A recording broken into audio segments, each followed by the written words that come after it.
It takes a long time for someone to clearly establish when you're talking about the facts of a very important piece of policy or a very important situation that's going on in America. Like say the border crisis. You can't talk about the border crisis in 5 minutes.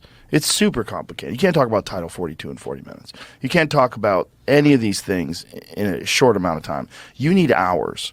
You need to be able to expand for hours and not be interrupted by commercial breaks.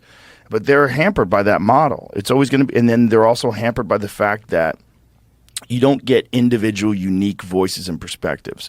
You get narrative-driven, policy-driven, ideologically driven hosts who they're contained by whatever system that they're a part of.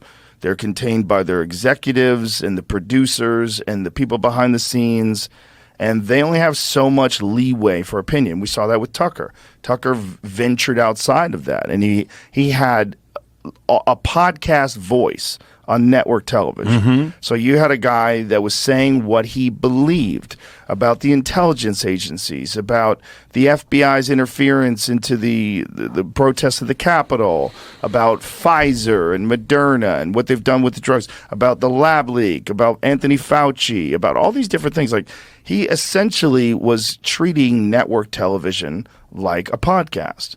And with great success, the #1 guy on TV. That's right. And they kicked him off. Yep, that's right. They kicked him off at the top of the heap, which is just madness.